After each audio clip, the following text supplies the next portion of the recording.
해주시기를 그렇게 부탁을 드립니다.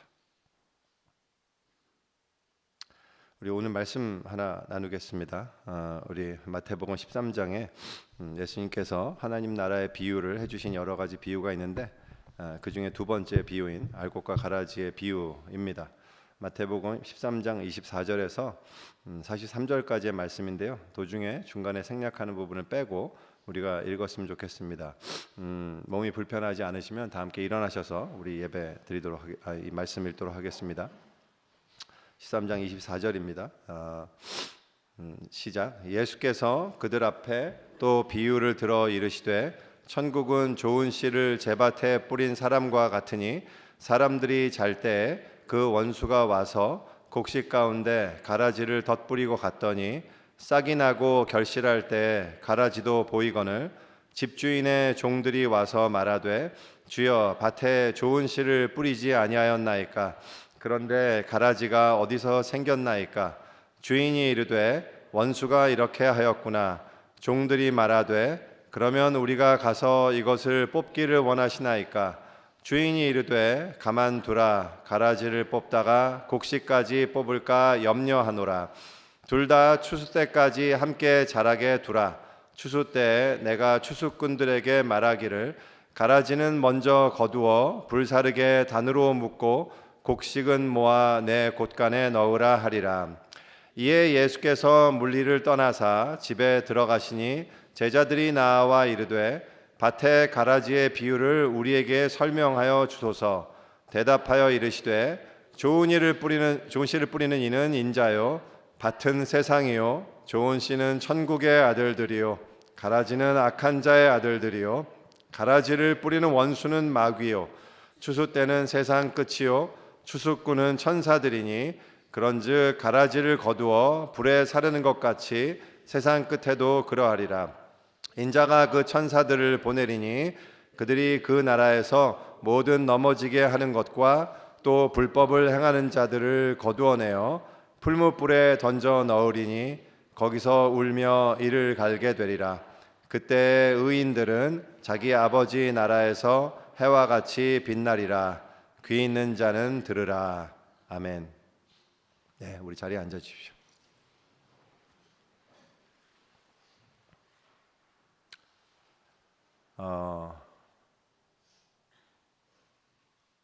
제가 좀 이렇게 실력 있거나 영성이 깊은 목사면 지금 이러한 상황 속에서 굉장히 잘 성도분들을 인도하고 어떻게 해야 되는지를 잘 가이드하는 목사였을 텐데요.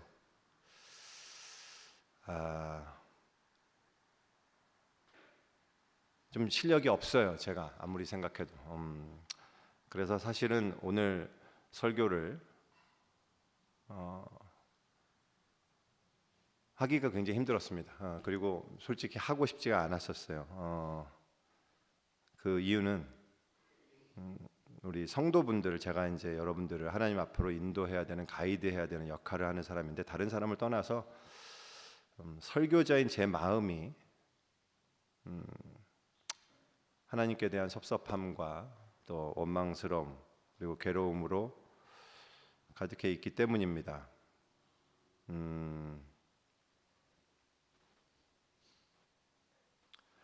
은재지 집사님의 상황이 그렇게 좋지는 않아요. 그래서 은재지 집사님을 뿐만 아니라 창졸지간에 또 이런 일을 당한 우리 학수 집사님과 또 두 자녀들이 느끼고 있을 그 참담함과 당황스러움을 생각해 보면 그리고 이제 오늘 그 언니분도 오셨습니다. 형부와 언니분이 오셨는데 제 마음이 너무 괴로운데요. 사실은 안 하려고 그랬거든요. 사실은 그래서 크리스 목사님께 부탁을 드리려고 했었는데 그래도 해야 되겠다는 생각을 했습니다. 왜냐하면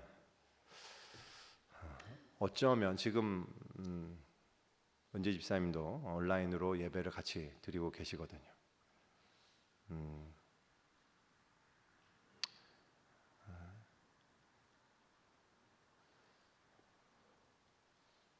그래서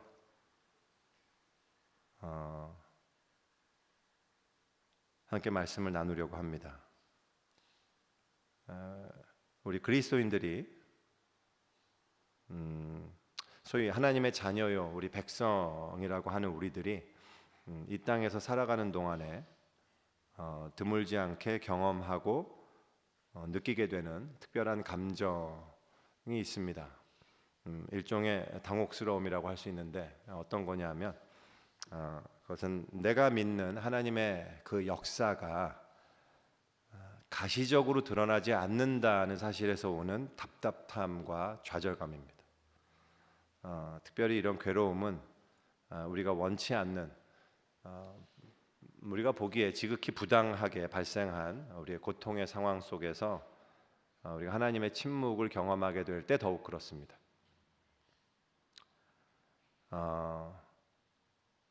1900년대 후반에 미국의 목사이자 저술가이면서 훌륭한 설교자로 많은 이들에게 영향을 끼쳤던 존 클레이풀이라는 목사님이 계세요. 근데 그분에게는 로라라는 이름의 딸이 하나 있었습니다. 그 딸이 10살이 됐을 때 백혈병 진단을 받아요. 그 충격적인 선언 속에서 그 딸의 병을 고치기 위해서 이 목사님이 모든 일을 다 합니다. 백방으로 수소문해서 모든 의료 기술을 총동원해서 이 병원마다 찾아다니기도 하고 또 무엇보다도 목사님이시니까 더더욱 그랬겠죠. 열심으로 주님께 정말 간절한 마음으로 믿음으로 기도하기도 합니다. 그분이 얘기하시는 경험 속에서요, 참 너무 마음 아픈 그런 내용도 담겨 있는데 어느 날 이제 어린 딸 로라가 묻는 거예요. 아빠한테, 아빠 하나님께 기도했어? 그래서 클레이풀 목사님이 대답했대요. 물론 기도했단다. 근데 이미 오랜 시간을 막 이 아픔과 고통 속에서 울면서 신음하던 이 10살짜리 어린 딸 로라가 아빠한테 다시 얘기하는 거예요. 아빠, 그러면 하나님이 나 아픈 거 언제 없애주신다고 그랬어? 이 아픈 거 언제 없애주신다 그랬어? 뭐라고 그러셨어? 라고 다시 묻는 거예요. 그래서 클레이풀 목사님이 그 아이와 함께 붙잡고 함께 울면서 다시 기도하고 또 그랬는데요. 그분의 고백은 그겁니다. 결국 하나님이 거기에 대해서 아무런 대답도 해주시지 않는다는 사실을 인정하지 않을 수 없었다라고 고백을 해요. 그리고 그렇게 아파하던 딸은 백혈병 진단을 받은 지 18개월이 지난 어느 날 눈이 내리는 어느 오후 마지막 이 늦은 때에 마지막 숨을 쉬고 세상을 떠납니다. 그렇게 떠난 딸의 죽음 앞에서 절망과 낙심, 하나님께 대한 원망과 슬픔이 채 가시지 않았던 어느 날 그 딸이 세상을 떠난 지 한 6주 정도 지났을 때 이분이 한 친한 랍비를 만나게 됩니다. 유대교 랍비가 그 딸의 죽음을 알고 있었기 때문에 먼저 정중하게 애도를 표현했다고나 해요. 그리고 그러고는 몇 가지 대화를 하는데 이 랍비가 이 목사님께 굉장히 조심스럽게 한 가지 질문을 했다고 합니다. 질문은 이거였어요. 너무 힘들겠지만 자네에게 내가 꼭 물어보고 싶은 게 하나 있네. 어렵겠지만 나도 이 상황이 너무 어려운 걸 알겠지만 부디 제발 솔직하게 대답해 줬으면 좋겠다. 그러면서 이야기하는 거예요. 질문은 이거였습니다. 자네가 겪고 있던 그 어려운 상황 속에서 하나님은 무엇을 해주셨는가? 라는 질문이었어요. 자네가 당한 그 끔찍한 상황 속에서 하나님이 정말로 하신 일이다 라고 고백할 수 있는 것이 뭐였는가? 라는 질문을 이분이 하신 거예요. 이것이 랍비 친구의 질문이었어요. 저는 그 질문을 읽으면서요, 이 랍비 친구가 이분에게 던진 질문의 의도가 무엇이었는지는 잘 모르겠습니다. 좋은 의도였는지 별로 안 좋은 의도였는지 잘 모르겠지만 어떤 의도로 하였든 간에 이 질문을 들었을 때 이 목사님의 심정이 어땠을까요? 여러분이 이 목사님이었다면 여러분의 심정이 어땠을 것 같으신가요? 그러니까 저는 여러분은 다를 수도 있겠지 모르겠지만 저는 분명히 알아요. 제가 어떤 감정을 느꼈을지. 그건 뭐냐면 부끄러움입니다. 그리고 좌절감과 민망함, 그리고 다른 한편으로는 분노였을 것 같다는 생각합니다. 어떤 분노와 민망함이냐 하면, 그리고 부끄러움이냐 하면, 내가 믿는 하나님이 너무나 무력해 보이는 것 같은 부끄러움입니다. 우리가 당하는 어려운 상황 속에서 내가 그렇게 믿고 의지하는 하나님의 역사를 경험하지 못할 때, 도대체 너가 믿는 하나님은 무엇을 하고 있느냐라고 믿지 않는 사람이 냉소가 섞인 질문을 우리에게 던질 때, 아마도 많은 사람들이 그런 우리 비슷한 감정을 가질 수 있을 것 같아요. 수치심, 부끄러움, 답답함, 아마 그런 걸 것 같아요. 하나님께 대한 표현할 수 없는 섭섭함과 분노. 왜 도대체 하나님은 상황이 이 지경이 되도록 놔두시는 걸까? 아니, 도대체 하나님 살아 계신다면서요. 우리가 믿는 하나님은 참 하나님이시라면서요. 근데 왜 아무것도 안 하십니까? 우리가 이렇게 기도하는데 왜 반응하지 않으십니까? 라는 그런 생각이죠. 그리고 그 수치심과 답답함은 우리 안에 자연스럽게 발생합니다. 우리는 내가 믿고 있는 대상이 거짓이 아니라 참이며, 우리가 믿고 있는 하나님은 진짜 하나님이시고, 그러니까 사이비 교주들이 이야기하는 가짜 하나님, 우상이 아니라 우리가 믿는 하나님은 참 하나님이시고, 이 세상을 창조하신 하나님이시고, 우리를 구원하신 진짜 하나님이라고 우리는 확신하거든요. 그리고 그래서 그분이 하신 말씀과 그분이 하신 역사는 사실이며, 또한 우리야말로 참된 진리 위에 서 있으며, 우리가 믿는 그분은 지금도 살아서 역사하신다라는 사실을 객관적으로 우린 증명하고 싶어요. 그래서 그것이 분명히 드러나서 믿지 않는 다른 사람들이 보고 그것을 인정할 수 있게 되기를 우리가 정말로 간절히 원하죠. 근데 많은 경우, 물론 그런 경우가 일어나는 경우도 있지만 정말 많은 경우는 그런 일이 잘 발생하지 않아요. 그래서 증거가 별로 보여지지 않는단 말이죠. 그래서 우리 믿음이 무력해 보입니다. 근데 그에 반해서요, 이 세상이 추구하고 이 세상 사람들이 가치 있다고 여기는 모든 것들이 가진 가장 중요한 특징이 뭔지 아십니까? 그거는 가시성이에요. 그 효과가 보여지는 겁니다. 눈앞에 분명하게 누구도 부인할 수 없이 드러난단 말이죠. 증명된다는 말이죠. 방송과 미디어를 통해서 증명돼요. 페이스북, 인스타그램, 유튜브 이런 걸 통해서 보여져요. 누리는 권력이 있고 드러나는 명예가 있고 행사하는 영향력이 있습니다. 그렇기 때문에 화려해요. 누구나 보면서 그걸 확인할 수 있어요. 정말이구나. 그래서 모두가 주목합니다. 근데 기독교인으로서 살아가는 삶은, 우리가 추구하는 삶은 우리의 믿음에 반해서 그 효과가 그렇게 분명하게 드러나지가 않아요. 뭐가 잘 보여지지 않는단 말이죠. 우리가 예배를 열심히 드리고 찬양하는데요, 그 효과가 뭘까요? 어떤 감정적인 흥분? 평안? 그 정도 외에는 별게 없어 보여요. 그래서 세상이 보기에는 너무 시간 낭비 같아 보이는 거죠. 우리가 기도를 열심히 합니다. 정말 믿음으로 기도를 간절히 구해요. 주여!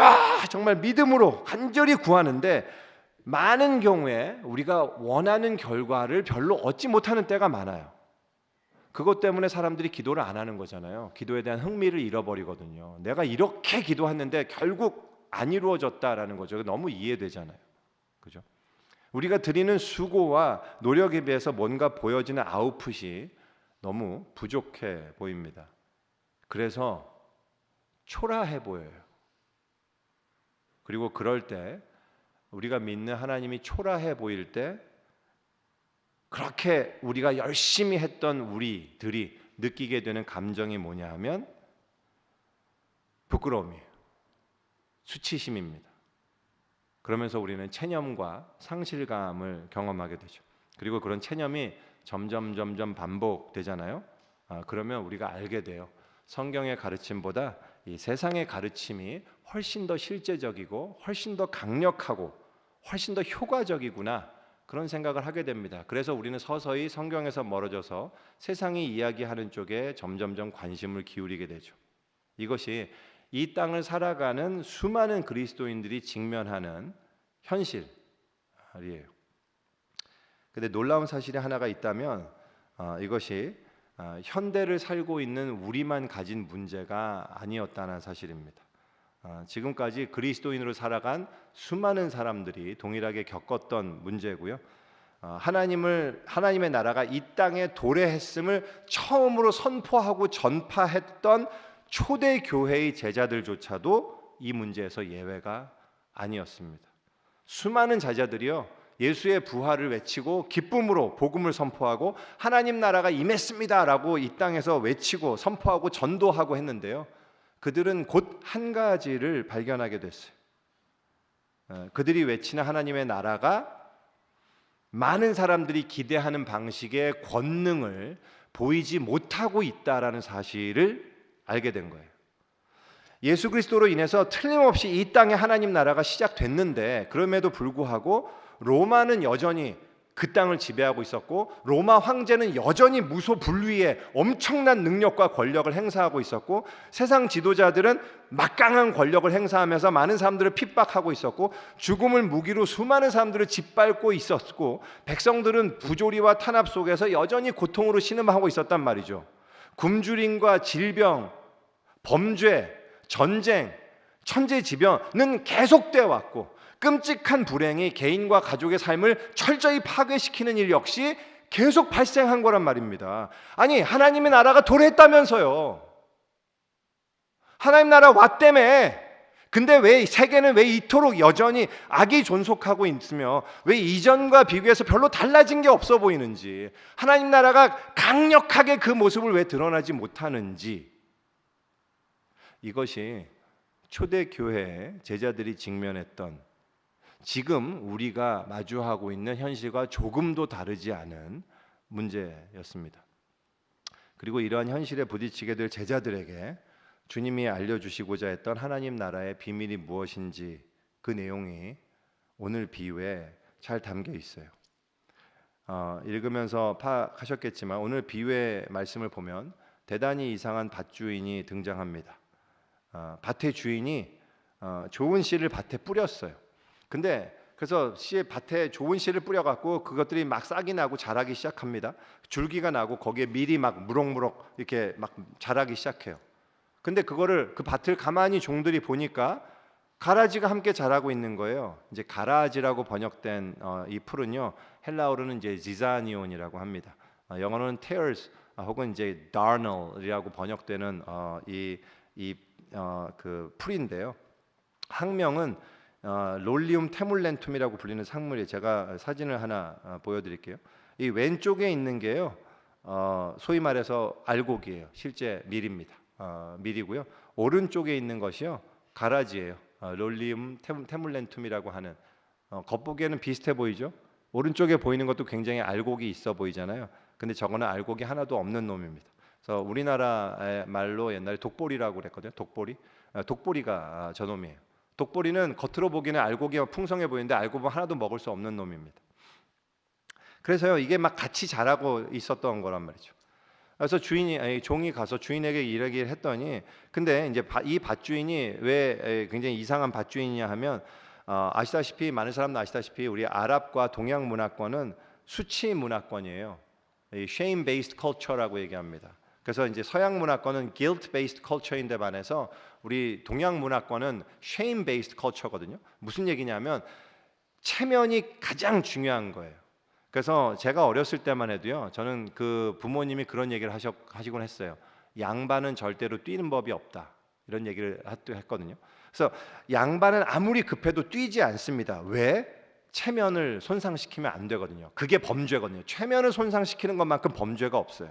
그래서 가장 중요하게 여기는 게 명예와 체면이고, 그렇기 때문에 동양 문화에 있어서 가장 피해야 할 죄는 수치스러움이었단 말이죠.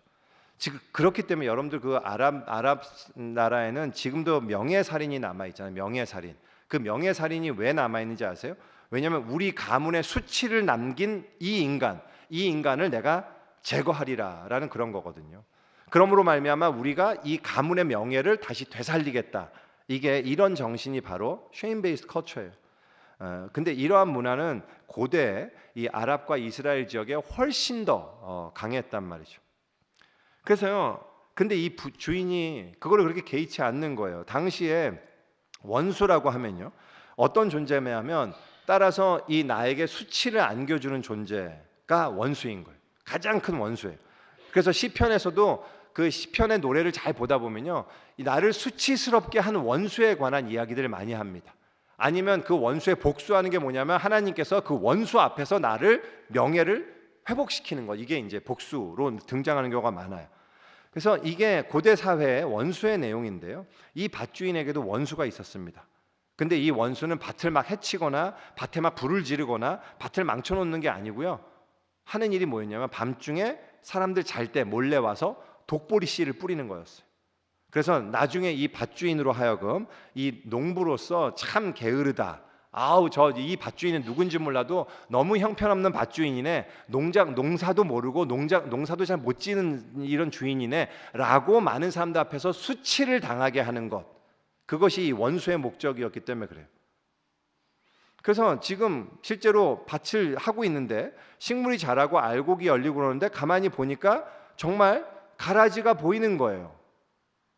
그래서 그러면 여러분 생각해 보세요. 이런 문화적 배경에서 밭주인이 이걸 알았어요. 그럼 어떻게 해야 될까요?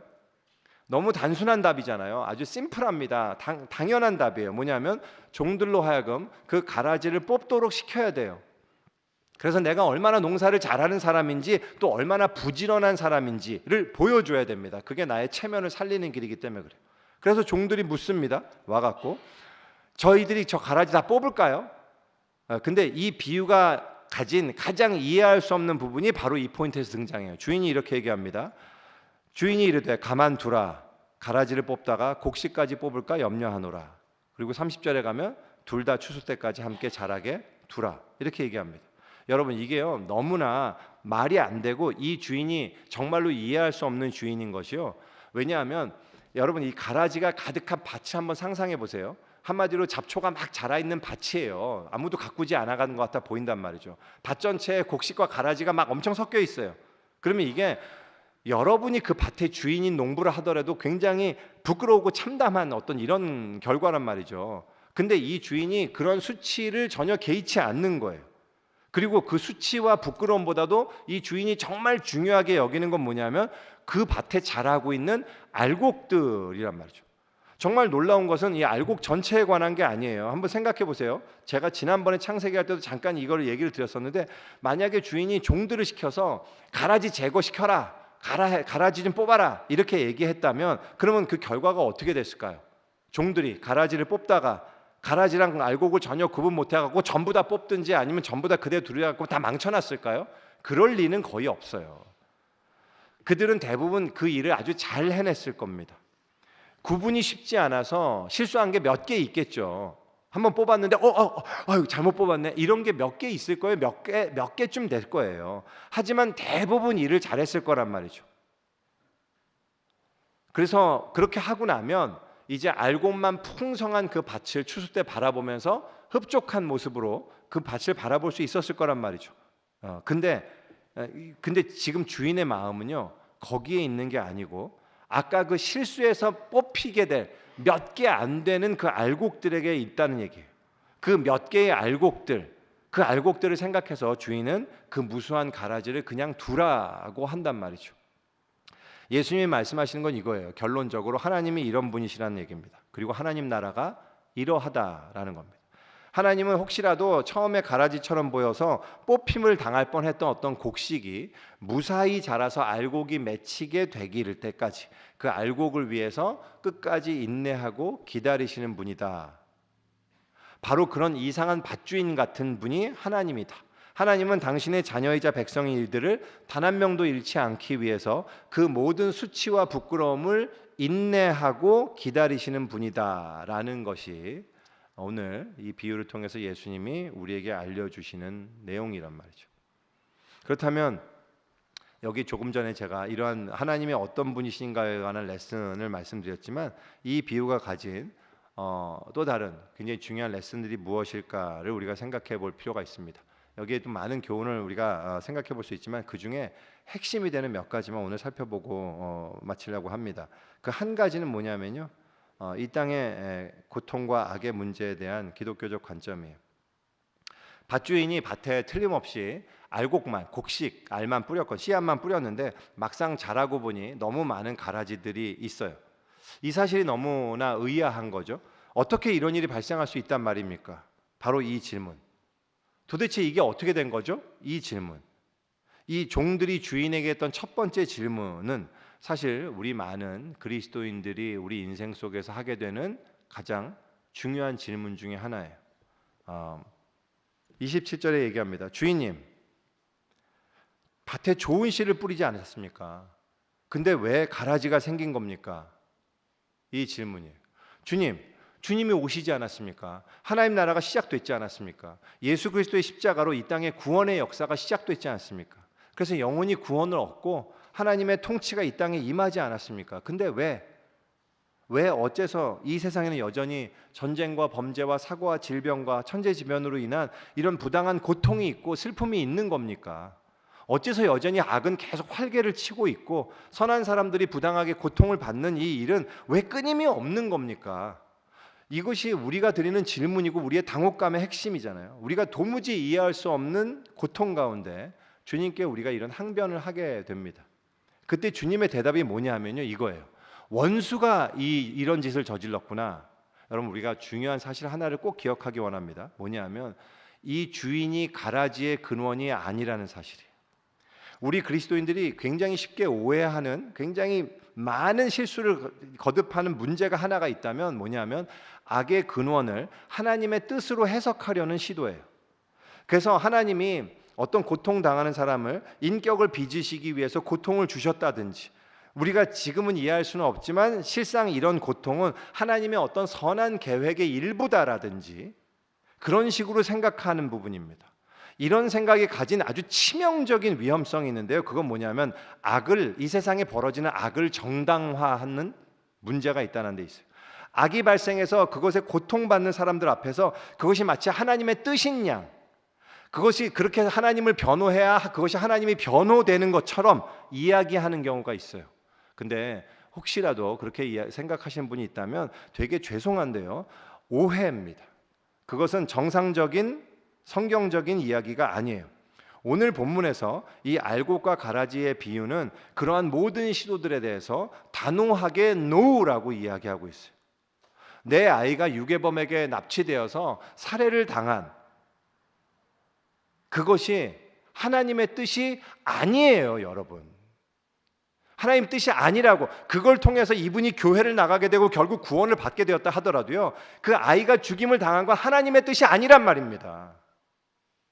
밀려오는 쓰나미에 사랑하는 가족을 잃고 오열하는 아버지 앞에서 이런 비극이 세상을 구속하시는 하나님의 어떤 계획의, 놀라운 계획의 일부인 양, 그것이 하나님의 뜻이었다고 이야기하는 어리석은 사람들이 있단 말입니다. 얼빠진 사람들이 있어요.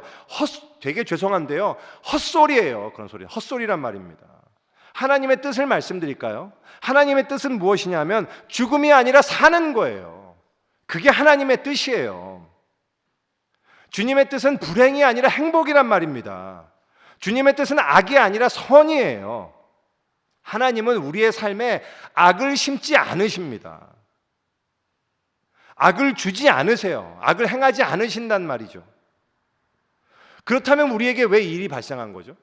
왜 이런 말도 안 되는 일이 발생한 거죠? 도대체 이 가라지는 어디서 온 걸까요? 주인이 대답하는 거예요. 원수가 이렇게 하였구나. 이게 정답입니다. 악은요, 하나님의 원수입니다. 악은 하나님의 수단도 아니고요, 하나님이 무관심하게 방치하신 그 무엇도 아니에요. 악은 그냥 하나님의 원수일 뿐이란 말입니다. 물론 저는 이 시간에 그렇다면 이 원수는 어떻게 세상에 존재하게 됐습니까? 라는 그런 신학적 논쟁까지 깊이 다루고자 하지는 않습니다. 그건 나중에 시간이 될 때 더 다루게 수 있을 것 같아요. 다만 이것은 우리가 꼭 기억했으면 좋겠어요. 악은 하나님의 뜻이 아니라는 사실입니다. 그래서 우리는 또 질문해요. 그러면 우리가 가서 이거 뽑을까요, 주님? 우리는요, 잘못된 것을 바로잡고 싶어 합니다. 그 이유는 잘못된 게 보이기 때문이에요. 누가 봐도 이건 용납할 수 없고 이해할 수 없는 악한 일이 발생했기 때문입니다. 종들이 직접 가라지를 뽑는다는 것이 지금 우리 삶에 어떻게 적용될 수 있을지는 잘 모르겠습니다. 여러 가지로 적용될 수 있겠죠. 예를 들어서 기독교인들이 직접 이 땅에 하나님의 정의를 구현하기 위해서 마녀 재판을 한다든지 십자군을 파병한다든지 어떤 정치에 참여하는 모습으로 생각할 수도 있고요. 혹은 우리가 영적인 은사라든지 혹은 기도를 통해서 우리가 보기에 옳다고 생각하는 것들을 이 땅에 이루는 어떤 기적을 행하는 일이 될 수 있을지도 모르겠어요. 가라지를 당장 뽑기 원하는 이 종들의 질문은요, 우리가 가진 강력한 원함을 대변합니다. 그것은 뭐냐면 하나님이 왜 이 악을 바로 멈춰주시지 않느냐라는 질문이에요. 고통과 슬픔이 가득한 이 세상에 도대체 하나님의 임재는 어디 있습니까, 주님이라는 질문이죠. 왜 어두움은 이토록 강력한 거란 말입니까? 왜 하나님은 이걸 그냥 두고 보십니까? 라는 질문이에요. 이 질문에 대한 깊이 있는 논의 역시 저는 오늘 다루지 않겠습니다. 다만 오늘 비유를 통해서 확인할 수 있는 중요한 사실은 하나님께서 우리가 직접 가라지를 뽑도록 허락하지 않으신다라는 사실이에요. 주님이 말씀하세요. 아니다, 그냥 두어라. 혹시나 만에 하나라도 가라지인 줄 알고 뽑았다가 알곡인 경우가 있으면 어떡하냐. 그래서는 안 된다. 그러니까 하나의 알곡을 위해서 그냥 둬라. 그로 인해서 발생하는 모든 수치와 부끄러움은 내가 담당하겠다. 이것이 하나님의 대답이고 하나님의 마음입니다. 다른 것은 모르겠는데요, 이 세상의 악을 바로잡는 방식이 우리가 생각하는 것과 하나님의 방식이 다르다는 것만은 분명합니다. 그리고 그 방식은 다시 말해서 우리가 생각하는 우리의 하나님, 우리 머릿속의 하나님이 아니라 진짜 하나님, 참 하나님의 방식은 어떻게 이 땅에 이루어졌냐 하면 예수님의 십자가를 통해서 이루어졌어요. 그 위르겐 몰트만이라는 독일의 저명한 신학자가 있습니다. 근데 이 십자가에 달리신 하나님, 희망의 제가 여기 십자가에 달리신 하나님이라든지 희망의 신학 같은 책을 쓰신 아주 저명하신 분이에요. 근데 그분이 책에 예수 그리스도의 길에서 그분이 이 세상의 악과 고통에 대해서 언급하면서 이런 얘기를 하세요. 우리는 예수님께서 옛날 2000년 전에 행하셨던 것처럼 극적인 기적을 행해 주시기를 원하지만 예수님의 기적은 그 자체만으로 악과 죽음을 제거하신 것은 아니다라고. 그 기적들이 가지고 있는 진정한 의미는 훨씬 더 근본적인 치유에 대한 표징, 즉 표적, 사인이었다라고 이야기해요. 그러면서 이렇게 말씀하십니다. 제가 인용하겠습니다. 치료는 병을 극복하고 건강을 회복시키지만 죽음의 세력을 극복하지는 못한다. 하지만 구원은 죽음의 세력을 파괴하고 인간이 영원한 생명으로 부활함으로써 완성된다. 넓은 의미로 구원은 사람들은 예수의 기적을 통해서가 아니라 예수의 상처를 통해서 치료된다. 다시 말해 그들은 하나님의 파괴될 수 없는 사랑 속으로 영접을 받는다. 사람은 기적이 아니라 예수님의 상처를 통해서 치유된다라는 그의 말을 우리가 조금 생각해 볼 필요가 있어요. 이것은 하나님이 이 땅에서 이 악을 바로잡기 위해서 일하시는 하나님의 방식이기 때문입니다. 하나님은 원수와 싸우시는데 칼을 사용하시는 게 아니고 십자가의 죽음이라는 연약한 방식을 사용하십니다. 그 모습의 한 예를 제가 다른 한 목사님의 예로 소개해드리고 싶어요. 아마 들어보신 분 계실 텐데 김병년 목사님이란 분이 계십니다. 한국의 이제 다드림 교회를 섬기시고 계신 분인데 이분의 아내가 이제 사모님이 셋째 아이를 낳고 며칠 안 됐을 때 뇌경색으로 쓰러지셔서 식물인간이 되셨어요. 그 이후에 이 목사님이 새 아이들과 누워 있는 아내를 이제 돌보면서 목회를 하시느라고 이루 말할 수 없는 고통과 어려움을 겪으셨습니다. 근데 이분의 짧은 고백을 제가 인용해서 잠깐 소개해 드릴게요. 인용합니다. 아내가 갑자기 뇌경색으로 쓰러졌다. 셋째를 출산하고 3일 뒤 교회를 개척하고 3개월 뒤 일어난 일이었다. 그 고통과 혼란의 와중에 주변의 그리스도인들로부터 고난이 축복이다, 하나님 뜻이니 감사하라라는 폭력적인 헛소리를 너무 많이 들었다. 누군가 고난은 교만한 인간을 깨우는 하나님의 확성기라고 말했는데 내게 찾아온 고통은 오히려 내 속에 숨어있던 사람들에 대한 분노를 깨웠다. 다시 4년이 지났다. 뇌경색으로 여전히 깨어나지 못하고 있는 아내를 데리고 철야 기도를 하다가 이번에는 화상으로 아내가 다리를 잃었다. 이 사건으로 나는 고난에 대해 여유로운 성찰을 하며 분노를 절제하던 이전의 삶을 버리고 아내의 잃은 다리를 생각하며 성경책을 집어던졌다. 물 가운데 불 가운데 지날 때 나와 함께 하신다면서요 라고 격분하며 하나님께 대들었다.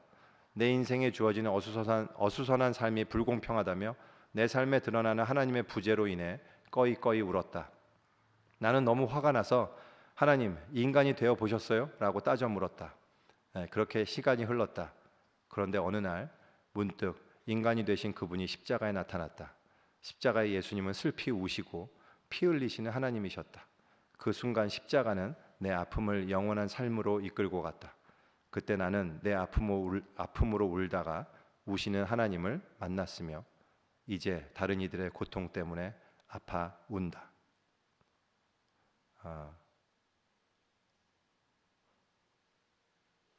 그 순간 십자가는 내 아픔을 영원한 삶으로 이끌고 갔다.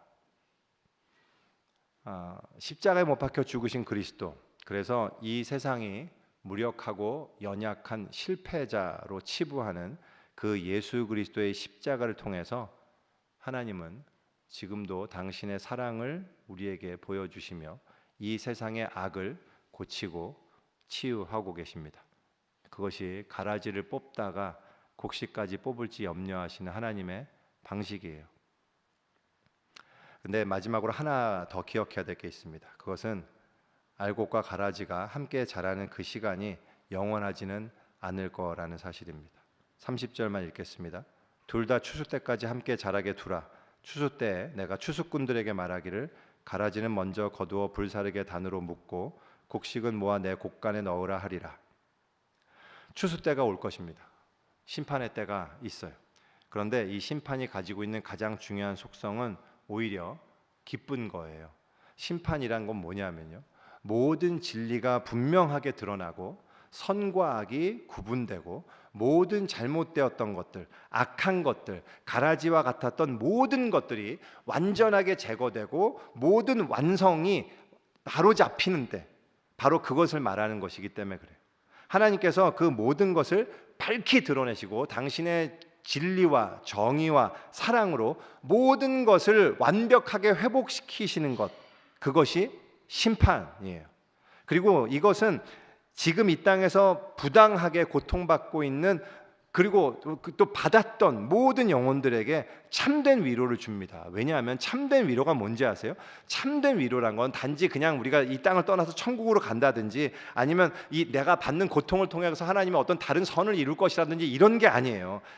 물론 그것이 없다는 게 아닙니다. 그것도 일종의 위로가 될 수 있겠죠. 하지만 그것은 궁극적 위로가 될 수 없어요. 진짜 궁극적 위로는 뭔지 아십니까? 진짜 참된 위로, 그것은 하나님이 우리에게 주시는 정말로 참된 위로는 지금은 우리가 이해가 가지 않고 도저히 용납할 수 없는 일이 발생했지만 그 모든 것이 반드시 바로 잡히는 날이 온다라는 사실입니다. 그 모든 것이 완전히 바로 올바르게 새롭게 회복되고 바로 잡히는 날이 올 것이라는 소망이에요. 나에게 왜 이런 고통이, 부당한 일이 발생했는지, 왜 내가 이런 슬픔을 겪어야 했는지 지금은 그 이유를 알 수 없지만 그 모든 것을 주님이 바로 잡아주시고 우리의 모든 눈물을 닦아주시는 그날이 반드시 올 것이라는 약속입니다. 그것이야말로 우리에게 진짜 위로가 됩니다. 바로 그때가 심판의 때예요. 그렇기 때문에 심판은 축복의 약속입니다. 요새 우리가 DT하고 있는 요한복음에서 38년 동안 병자를 고치신 이후에 예수님께서 이런 말씀을 하세요. 5장 26절입니다. 아버지께서 자기 속에 생명이 있음 같이 아들에게도 생명을 주어 그 속에 있게 하셨고 또 인자됨으로 말미암아 심판하는 권한을 주셨느니라.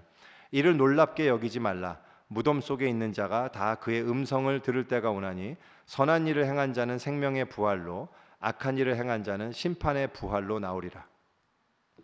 이것을 오늘 비유에서는 이 씨를 뿌리고 추수 때 추수꾼으로 그 알곡을 거두는 주체가 인자라는 것을 표현함으로써 이 사실을 그대로 이야기하고 계세요.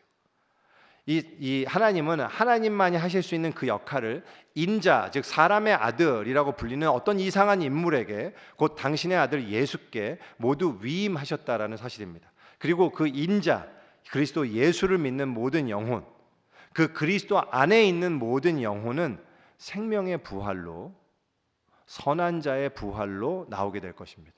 그리고 그들은 예수님의 말씀대로 자기 아버지 나라에서 해와 같이 빛나게 될 거예요. 이것이 하나님이 우리에게 주시는 약속입니다.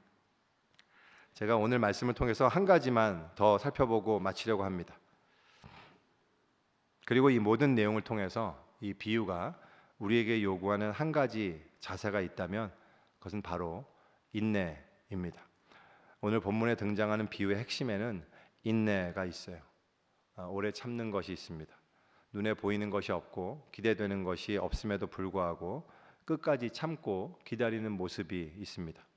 이와 같이 우리들의 보기에 눈에 보이는 것이 없기 때문에 굉장히 낙심되고 때로는 슬픔과 절망, 또 때로는 수치감과 분노를 느끼는 때가 있겠지만, 그럼에도 끝까지 믿음을 잃지 않고 인내하고 기다리고 신뢰하는 그 마음이 필요합니다.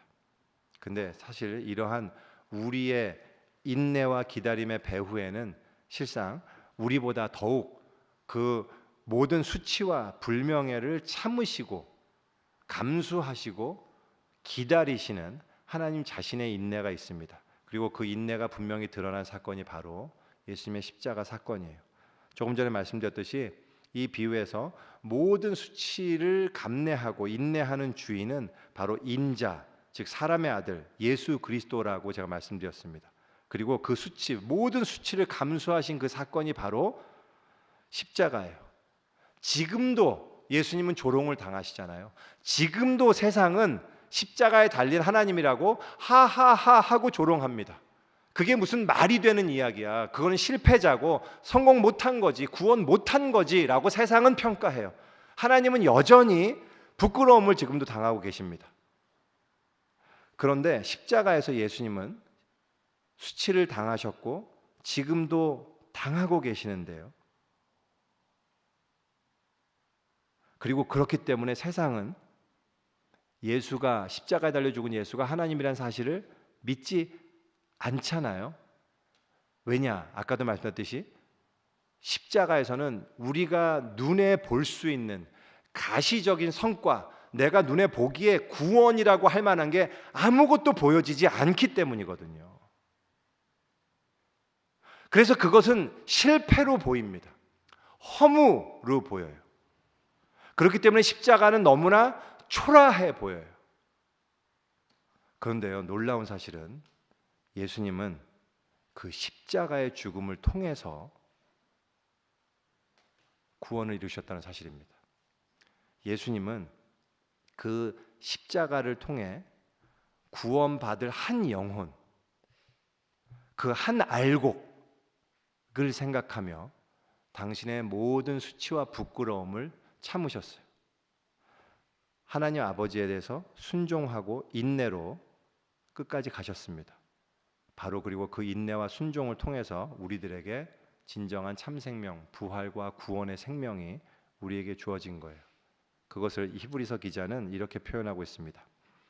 이러므로 우리에게 구름같이 둘러싼 허다한 증인들이 있으니 모든 무거운 것과 얽매기 쉬운 죄를 벗어버리고 인내로써 우리 앞에 당한 경주를 하며 믿음의 주요 또 온전케 하시는 이인 예수를 바라보자. 그는 그 앞에 있는 기쁨을 위하여 십자가를 참으사 부끄러움을 개의치 아니하시더니 하나님 보좌 우편에 앉으셨느니라. 너희가 피곤하여 낙심하지 않기 위하여 죄인들이 이같이 자기에게 거역한 일을 참으신 일을 생각하라. 우리가 나에게 닥친 고통이 너무나 절망스럽고 당장 이 악이 해결되지 않는 모습 때문에 답답함과 절망감과 수치와 부끄러움을 느끼게 될 때, 그 모든 수치와 부끄러움을 다 지시면서도 그로 인해 한 영혼, 우리와 같은 한 영혼이 받을 그 구원, 그것을 바라보시면서 그것을 기쁨으로, 그 사랑으로 인해 이 신뢰와 순종으로 그리고 인내로 십자가의 길을 끝까지 가신 그 예수님의 모습을 우리가 바라보기 원합니다. 그리고 이 예수님의 인내가, 즉 이 밭의 주인의 인내가 우리들의 인내의 근거가 되기를 소원합니다. 그래서 우리가 어떤 상황에서든지 낙심하지 말고 절망하지 말고 동일한 인내와 기다림으로 끝까지 믿음의 길을 완주할 수 있기를 소원합니다. 초두에 제가 딸 로라를 잃은 슬픔 가운데 빠져있던 존 클레이플 목사님 이야기를 드렸어요. 친구 라비가 어려운 질문을 했다고 말씀드렸잖아요. 그 친구의 질문은 뭐였냐면 이거였습니다. 자네가 겪고 있던 그 어려운 상황에서 하나님이 가족들을 위해 무엇을 해주셨는가? 자네가 당한 그 끔찍한 상황 속에서 하나님이 하신 일이라고 고백할 수 있는 게 있는가? 라는 질문이었습니다. 그때 존 클레이플 목사님이 이 라비의 질문을 듣고 난 다음에 자기가 그 고통당할 때 지나온 날들을 회상하면서 그에게 해준 답이 이것이었습니다. 그렇다네. 하나님이 우리에게 주신 것이 있지. 하나님은 우리에게 견딜 수 있는 힘을 주셨어. 또 우리가 패배를 당하고 그로 인해 쓴 뿌리를 뻗게 하는 대신 우리 힘으로는 버텨낼 수 없는 일을 알 수 없는 힘으로 버텨내게 하셨네.